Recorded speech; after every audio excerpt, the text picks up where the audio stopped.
What exactly is a corporation? Did you know that a corporation is not what most people think it is? It is not actually the outlet we drive up to in the mall. It is actually a legal document that specifies what a business can and can't do. In short, it is a legal person without a soul. That corporation is allowed to buy property and sign contracts, but as a simple document, its accountability is simply not the same as the accountability of a real person. Did you also know that a corporate charter requires that a corporation put profit above all other interests? This means that by law, a corporation is required to put profits ahead of its employees, the environment, the public's health, the truth, or any other moral interest. To reiterate, if a corporation does not put its shareholders' profit interests first, they are actually breaking the law. That means when the truth is in conflict with profit, the corporation must put that interest a very distant second to profit. Many people have difficulty believing that every facet of government and business is intentionally lying to the general public. But at the heart of each corporation, it is their very requirement to falsify information that is in conflict with profits. Due to this structure, most of the information the general public receives by its institution and businesses is categorically false, and we the public are largely unaware of this. We just cannot imagine that every aspect of what we believe to be true is a manufactured lie. Just remember as this film progresses that the corporations are required to lie to us. So just how much power do big corporations actually have? There are only 200 corporations that represent 25% of the world's total economy. Of the 100 world's largest economies, 53 are corporations, and only 47 are actual countries. As astounding as that is, what's even more mind-boggling is that in countries like Britain, the largest of corporations pay almost none of the corporation tax. That tax comes from small to medium-sized firms. As the saying goes, the rich get richer. Have you ever wondered why does the system seem to do everything to favor its already prosperous individuals and companies? It's time to question our reality. There are over 100 types of tax that didn't even exist 100 years ago. When we earn money, a portion of our tax dollars goes to pay income tax. While this is not exactly shocking, groundbreaking news, it gets a lot more complicated when you ask how much of your money actually goes to pay tax, and what does that tax actually pay for? We're told that tax is a necessary expense for schools, roads, and healthcare, and so on. However, when we look at the experience instead of what we're told, it shows quite another thing. After you pay your income tax, this is not the end of your taxation. Virtually every product on the market has taxes built into the pricing. For even a simple product, you pay tax at the time of purchase. That product actually has several levels of tax built into it. In addition to taxing the product itself upon the purchase, the clerk selling it has been taxed. The store the clerk owns has been taxed. Any warehouses along the way have been taxed. The truck driver who shipped it has been taxed. The gas the driver used has been taxed. His vehicle has been taxed. The manufacturer has been taxed. Every employee who has intervened in that product's inception has been taxed. Every piece of real estate housing the product has been taxed, and so on. The same product is subject to tax several times over. So just how much tax do we actually pay? Astonishingly, at least 80% of our money pays for tax and nothing else. Let that sink in. 80% of the financial decision-making in our lives comes from someone who isn't us.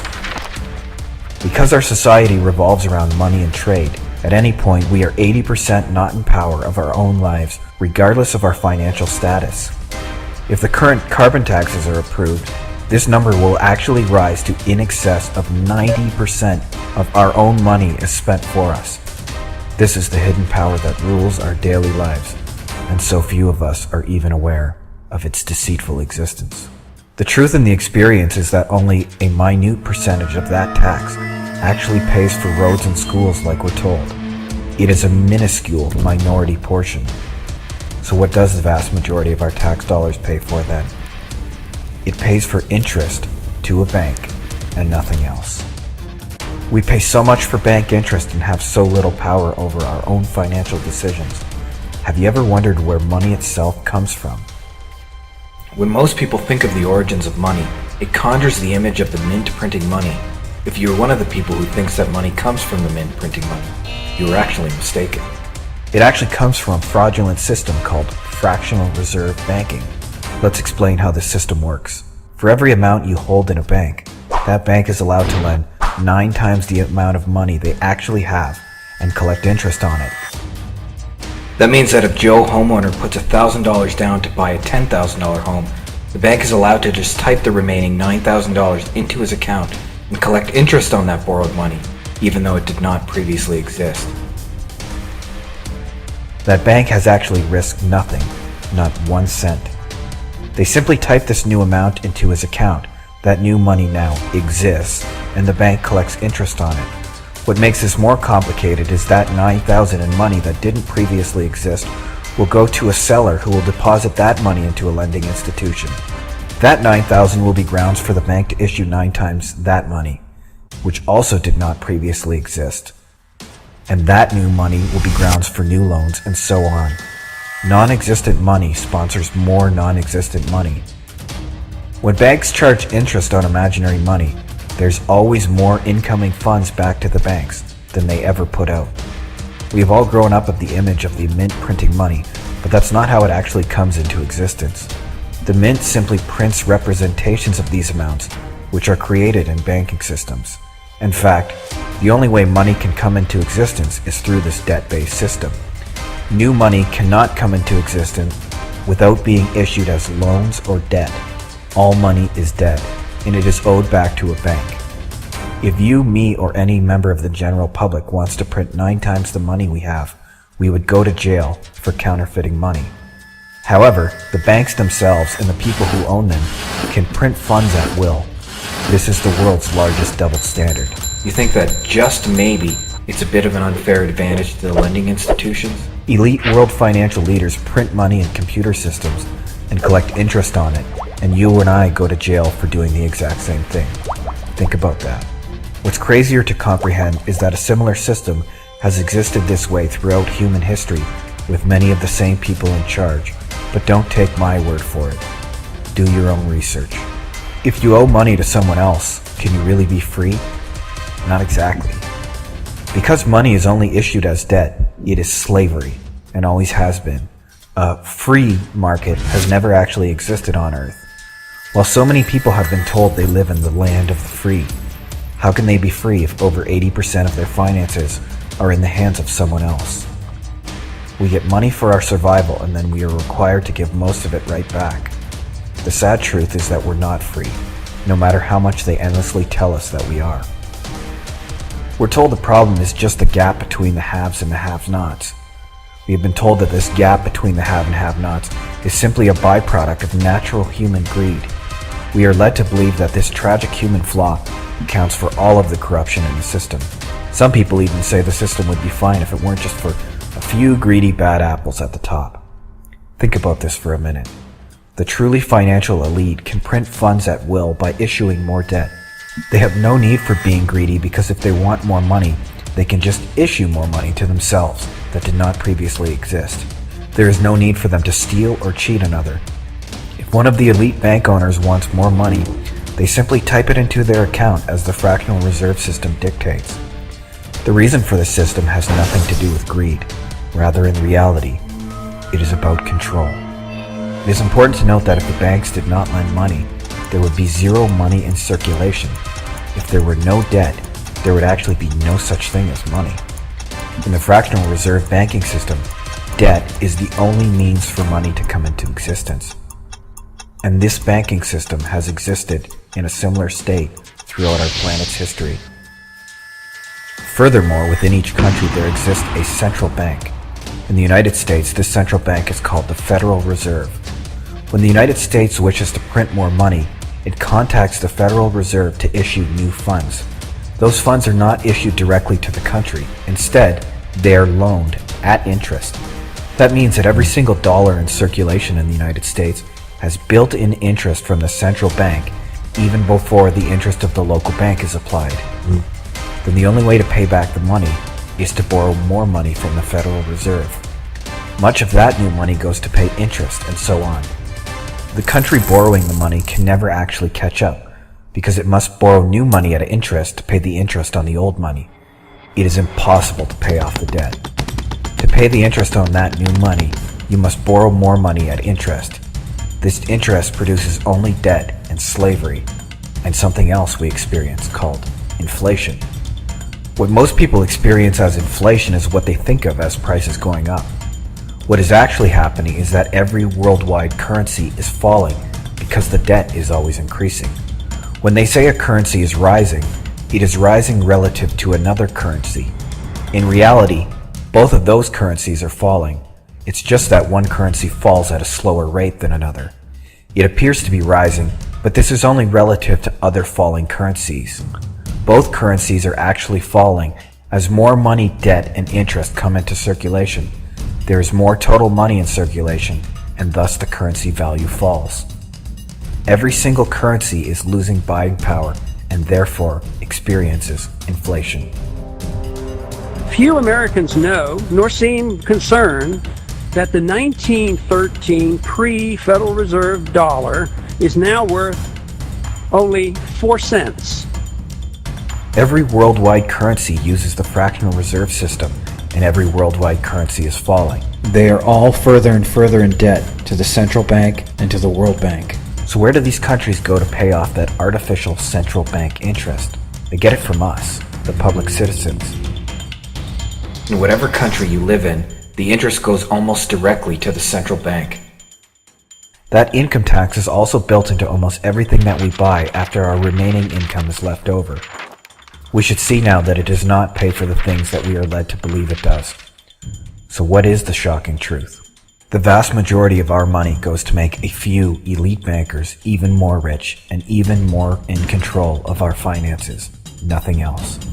Someone we've never met, and maybe even never heard of, really controls that much of our lives. But if these systems are so fraudulent and so filled with these double standards, why on earth would we allow them to run our lives? The simple reason is fear. They use the same technique over and over to garner our cooperation. They use a manufactured problem to elicit fear so that when they offer a solution, we will accept it. I urge you to do your own research to see how problem reaction solution has been utilized to get these institutions in power and to expand their control. Let's look at how problem reaction solution in the financial world is played out before us in modern times. Interest rates. Every country has a central bank which regulates how much new currency is issued and what the interest will be on that new debt. There is no governing body that regulates what the central bank can set the interest rate at. In fact, there is virtually no rhyme or reason to it. In the United States, the Federal Reserve is the private corporation that functions as its central bank. It has been said that it is as federal as Federal Express. It is a private corporation that, like all others, is required by law to lie to us. The Federal Reserve sets the interest rate in the United States, and we are left to experience the effects. This interest comes not just from the bank that issues it, but also from the Federal Reserve. The U.S. Constitution empowers Congress to issue money. There has never actually been a reason for the government to borrow money. The government has no legitimate reason to tax wages when it can replace Fed dollars with U.S. notes for free. Mortgages everywhere are defaulting due to how the changing interest rates have affected mortgage payments for homeowners. This changing interest rate and lending criteria is simply because the Federal Reserve, without warning, decided to change its lending parameters. As more and more people are getting foreclosed on than ever before, people have become fearful they are going to lose their homes. They are also fearful their employers will go out of business and that they will lose their means to pay their inflated mortgage. When people as a whole get afraid, they look towards authority to solve their problems. In this case, every type of bailout imaginable has been issued. The government has issued bailouts to allegedly protect people from this mortgage crisis. The truth is that when the dust settles on all these bailouts, there will just be more interest, more debt, and more government control. They are just more systems of debt that can only be paid by borrowing more debt. The financial institutions will have increased their control in our lives by issuing new debt at interest that they simply typed into a computer system and we will be taxed for it for the rest of our lives. In fact, if we looked at the solutions offered, they will always involve more government control and not less. If we really look into the problem, we will see that they will also be the reason for the problem in the first place. The bailout was far bigger than the Federal Reserve let the public or even members of Congress know at the time. In fact, from the start of the financial crisis in 2007 through March of 2009, the Fed loaned or guaranteed the banks some $7.7 trillion, about half the value of all the goods and services produced by the U.S. economy. On just one day, December 5th, 2008, America's banks borrowed $1.2 trillion from the Fed. Furthermore, says Bloomberg, the banks borrowed that money from the Fed at as little as 1/100 of 1% interest. In the case of financial bailouts, if it was about anything else other than manufactured control, why would the Federal Reserve have manipulated the money supply and interest rate in the first place? And after seeing the problems it created, why would they not just change it back? Think about it. The reason they did this is because the solution they had offered as a result of this problem was exactly what they had in mind all along. They created the problem so that they could offer more control as the solution. This is how the scam works, and we are still falling for it today. Even though students in economics are told the varying factors used in determining interest rates, there remains no independent body that actually verifies how the Federal Reserve operates. The Federal Reserve manufactured the problem by changing the interest rate and the money supply. People at large have become fearful, and in order to put their fears at ease, they have asked the government to protect them from that fear by offering a solution. This is problem-reaction solution being played out before our very eyes. The source of the problem will always come back without fail to those in power. If you see the truth in this experience and look at the solutions offered, they will always involve more government control and not less. The solution will regularly invoke words like protect and security to justify such actions. To protect American taxpayers. America's security, To protect Americans. Commitment to our security. to protect our sovereignty. Protect workers. To protect taxpayers. I will not relent in waging this struggle for freedom and security for the American people. They play upon our primitive fears repeatedly to allow this control to gain power, and the worst part is that we let them. One of the greatest scientists Earth has ever known, Nikola Tesla, actually figured out a system to generate electricity using the natural vibration already produced by the Earth. In the Earth's ionosphere, Tesla found the right frequency needed to harness this free electricity. He invented a means to harness this electricity for free to every citizen on Earth without the need for wires.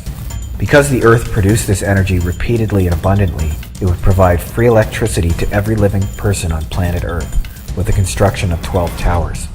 Tesla presented his findings to the CEO of General Electric, which was met with, "But how can we put a meter on the sky?" Tesla was consequently forced to spend the rest of his life in hiding. To this day, the U.S. Patent Office changes the numbers of his patents daily so that they cannot be researched or duplicated. His patents are the only patents that they do this for. Consequently, we are forced to pollute the grid and destroy human life intentionally to perpetuate this control system. On planet Earth, even though the phrases of land of the free are hypnotically repeated, there has never been such a thing as a free economy at any point in human history. Elite financial leaders create 9 times the money we could ever possibly have, and we are forced to work at a mindless job to feed our families, and the technology to free us is regularly sabotaged. What if you could print money at will too? Would you still get up tomorrow for your job? It is not fair, and that's the point. If you really think about it, fractional reserve banking has nothing to do with greed and everything to do with control. The only purpose of instituting this unfair system in the first place is for control and slavery.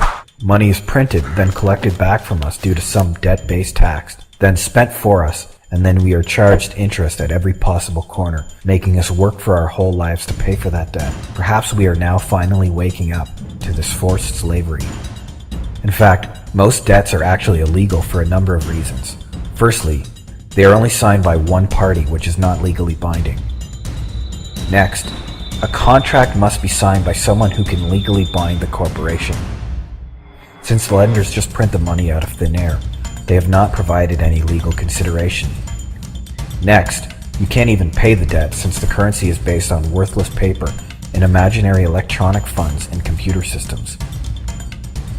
Legally speaking, you are only legally required to pay invoices according to the Bills Exchange Act of 1882, and not statements. According to the same act, you are not legally required to pay anything which is unsigned. But most importantly, the name on your statement is actually in uppercase. The reason it is shown in uppercase because that is the name of the legal corporation your government has made in your name at the time of your birth. All government and legal documents all spell your name in uppercase, as they are in fact addressing your legal corporate entity of the same name. Your legal corporation is used by the government as security that is traded on the stock market. You are not legally obligated to accept ownership of this corporation, and you can declare yourself sovereign, meaning you are not subject to corporate law, also known as Uniform Commercial Code.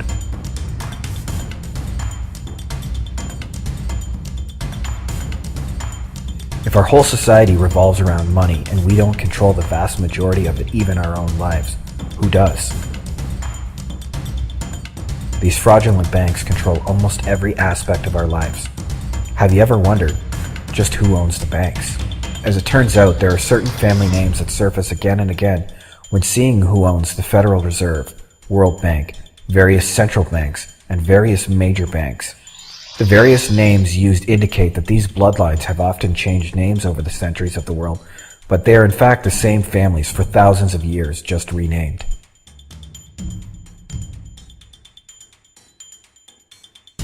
Regardless of who you are on planet Earth, you have been in debt to one of these families one way or another through some tax-based system, and most people have never even heard of them. When Forbes magazine presents its annual list of the world's wealthiest individuals, they conveniently leave off family fortunes like the family fortunes of bank owners. However, when you consider that by owning a bank, you have the license to print money, there are much, much richer individuals than people like Bill Gates and Warren Buffett. Consider the Rothschild family estate. They are a key shareholder in the World Bank, the Federal Reserve, the Bank of England, the Bank of Canada, the Bank of Australia, and are involved in other various banking cartels. In fact, the Rothschild family fortune was so monstrous it was estimated at $6 billion in 1850. Rothschild-owned companies own castles, exotic resorts, Reuters and the Associated Press, which control 3 of the 6 media companies in the US alone, LBMA for gold, the Royal Mint of England, Royal Dutch, the world's largest oil company, and many more trusts and companies. It is difficult to track because their wealth is in so many places. But just how big is the Rothschild family fortune estimated to be?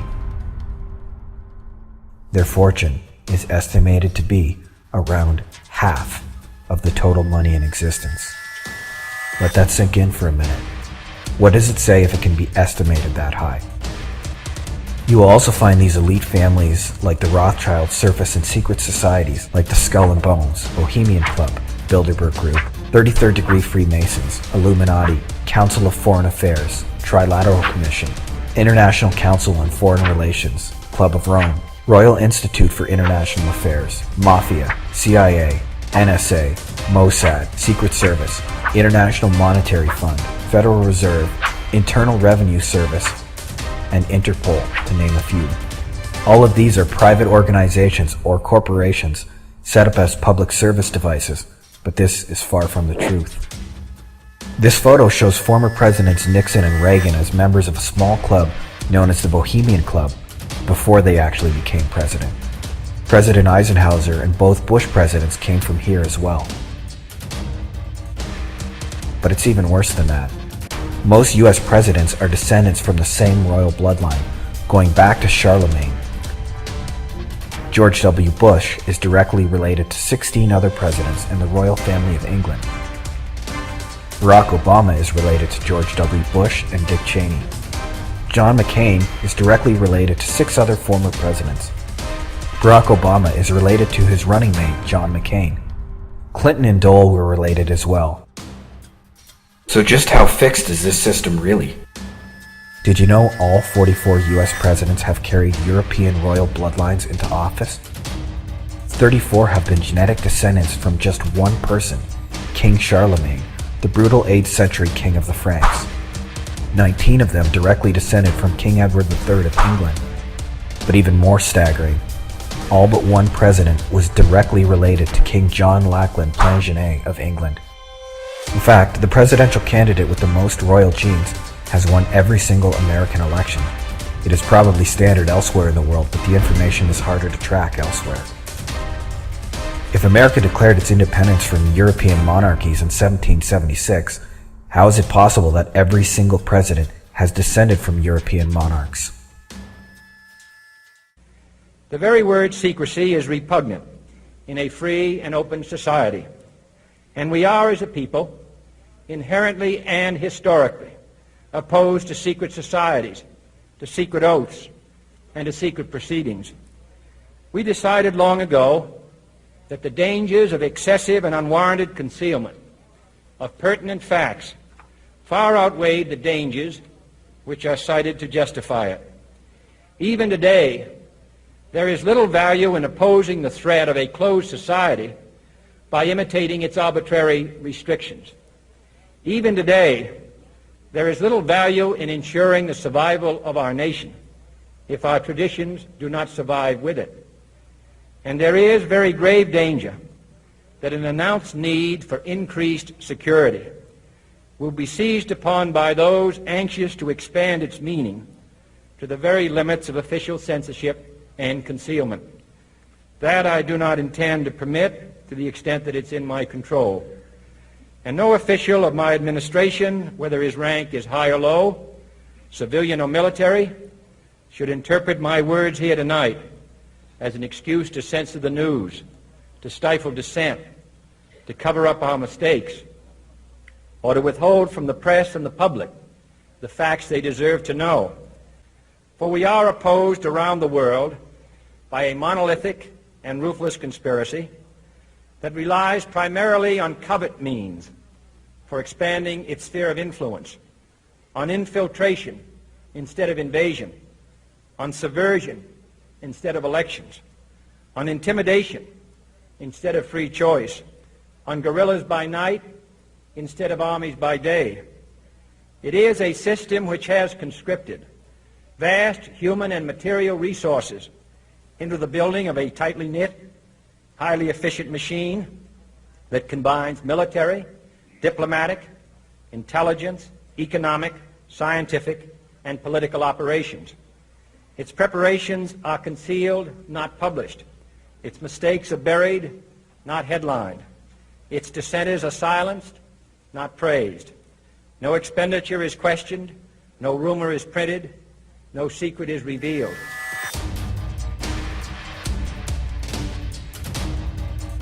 Large numbers of leaders of these groups meet annually in places like the Bilderberg Group, the Bohemian Club. Did you know that for 2 weeks in July every year, presidential candidates, Hollywood producers, media moguls, bank owners, world leaders, and politicians meet openly in California at a place called the Bohemian Grove? This recording by Alex Jones shows our most important world leaders worshipping a 40-foot stone owl statue and burning a human effigy to the sound of screams. Now we're going to get to some enhanced video, and we'll go play-by-play through some of the more occultic statements. Our Bohemia, we beseech thee, grant us thy counsel. And how can you forget this? The image of a human body burning on the altar. Thy malevolence, which would pursue us here, has lost its power under these friendly trees. So shall we burn thee once again this night, and in the flames that eat thine effigy, we shall read the sign, Midsummer sets us free. Ye shall burn me once again.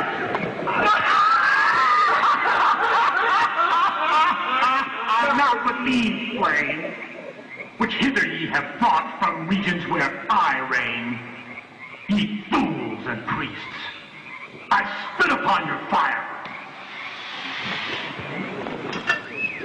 Wow. prince of all mortal wisdom. Owl of Bohemia, we beseech thee, grant us thy counsel.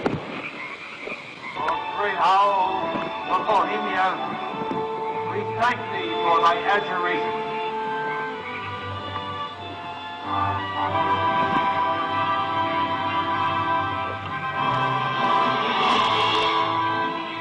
Begone, dull care. Fire shall have its will of thee. Begone, dull care. And all the winds make merry with thy ducks. Hail, fellowship's eternal flame. Once again, midsummer sets us free.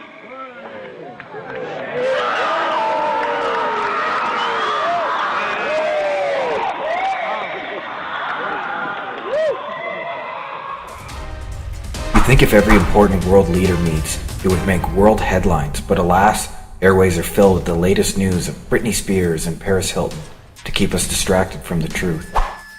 These presidents, leaders, monarchs, and royal families repeatedly show relation by blood to one another. Only certain bloodlines of people are allowed to emerge as rulers in this world. The coincidences are staggering if we accept them as that. In fact, it defies all mathematical probabilities that genetic connections like these can form by accident. The truth is that there has never been a free election, and there has never been a leader that was not pre-selected. What we vote for is not really an election, but a selection. By voting, we are given the illusion that we have the power to change things by choosing which leader we elect. This is just an illusion to take away our personal power. We are led to believe that Barack Obama or Tony Blair can change our lives, when the truth is that we the people hold all the power in our own lives. If you are expecting our leaders to change our world for the better, look to the experience and you will see that they always create otherwise.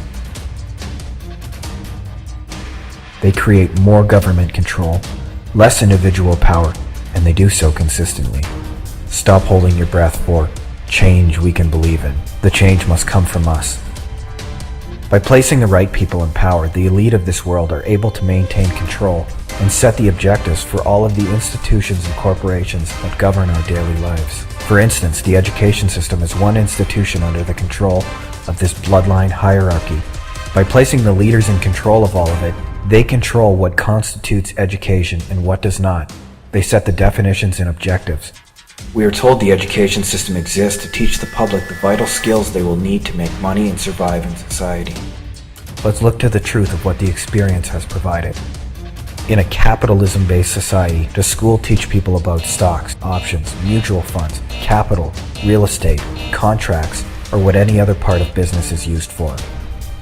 Not exactly. Does it teach us how fractional reserve banking works or how taxes are used? Of course it doesn't. It actually teaches almost nothing about the tools of capitalism. In fact, the goals and objectives are already set for us, and we have little choice to step outside of those dictated choices. The truth is that the education system teaches people all about how to be a cog in the machine known as society. We are taught how to uphold a system that has been in place long before we were ever born. While teachers all over the world are well-meaning, they can only teach what material is set forth by authority figures from the institutions above them. They are not free to teach subjects they may feel are relevant because it requires approval from the system. That system gets to tell us what is true and not true. More powerful than telling us just what to think, more classroom time and energy is spent on behavioral conditioning instead of actually teaching. We use rules, rewards, and punishments to intentionally mold someone's thoughts, feelings, and behaviors. Too many school rules are unnecessary and intended more to make students feel powerless and angry rather than improve the learning experience. Schools also work to pound home limited career choices to students that involves pleasing authority in order to gain the grades and recommendations one needs to pave the way into better income. School actually rewards us for regurgitating information out on paper that we're told is universally accepted without ever questioning it. In a way, our truth is completely dependent upon what the system reinforces to us as correct.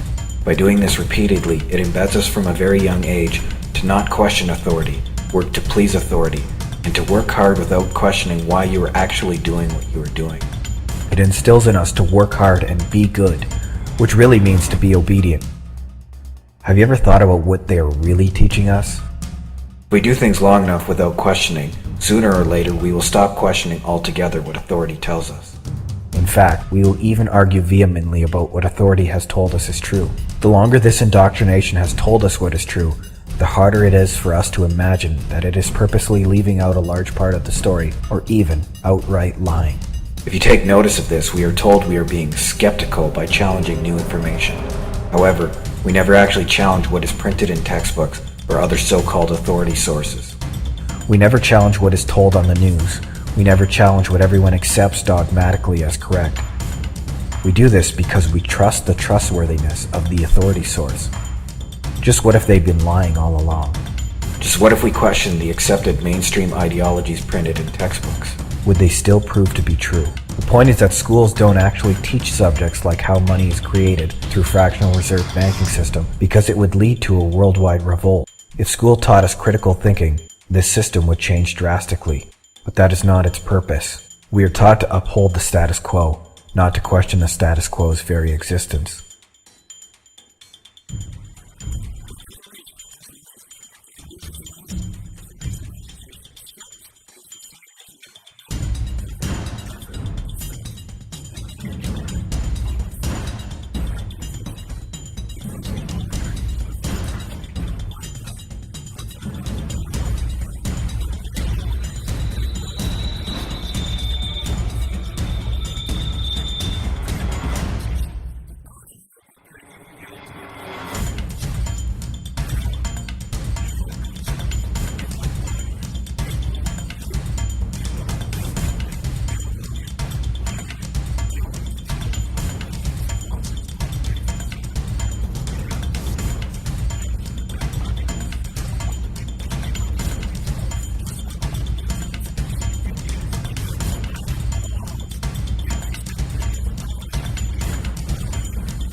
Look to who runs the system and you will see why money is a subject that few understand.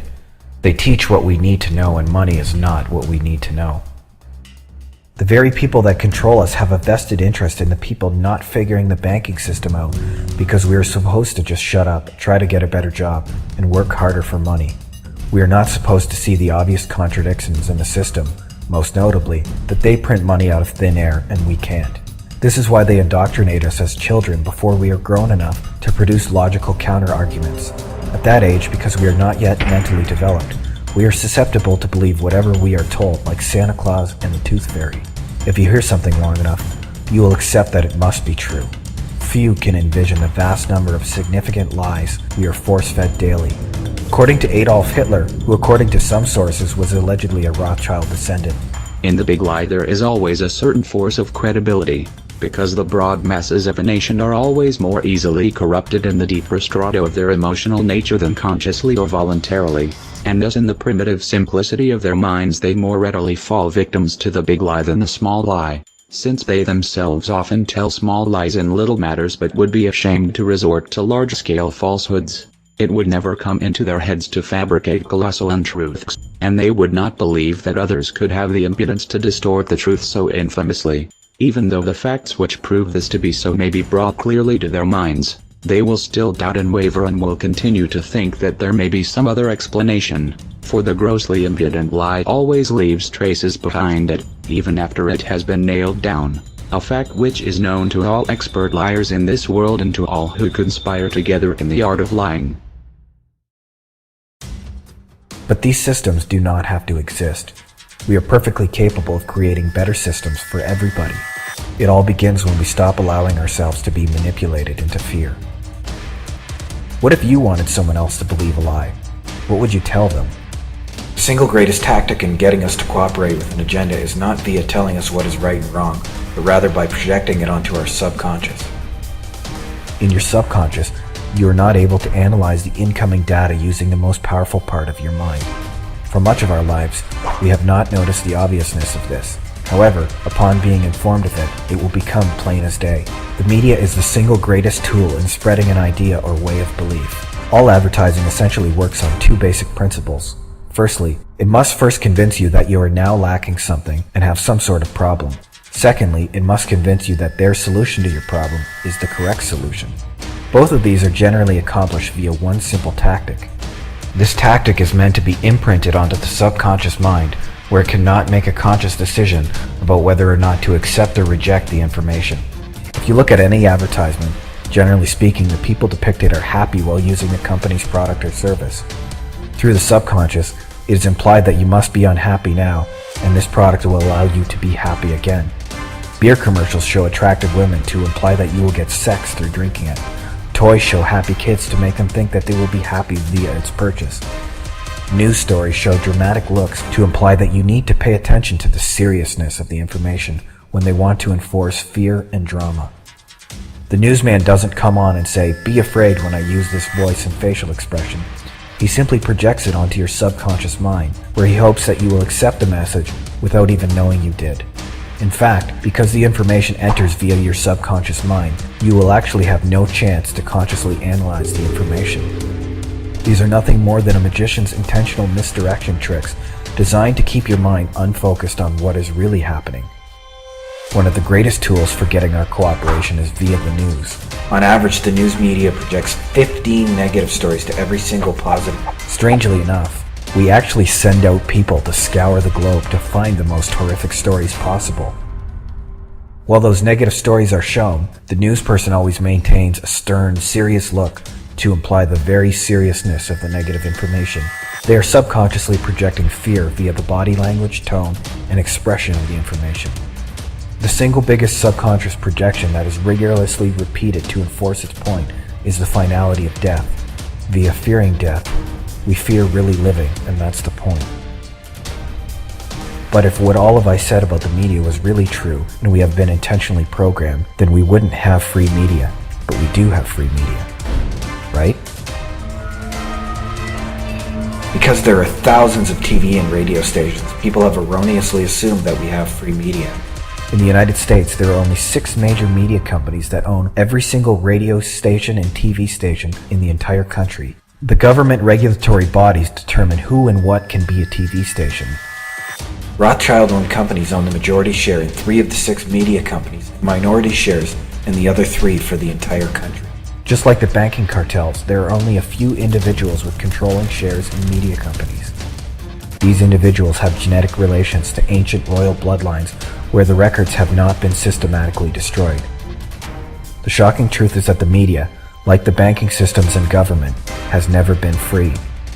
When you look at the corporations, the media, the government, and the banking cartels as a whole, you'll find something very interesting. You'll find that every aspect of what we believe as truth comes from authority figures above us. The government controls the information about money through the education system and the media. Secondly, to garner our cooperation, they continually manufacture problems like the financial destruction to generate a reaction of fear, which they offer a solution of more control for a problem they have created. Bailouts and stimulus packages are more examples of this. They say that they stand for one thing, such as a free economy, free media, or the education of our youth, but they actually do the opposite in practice. Think about it.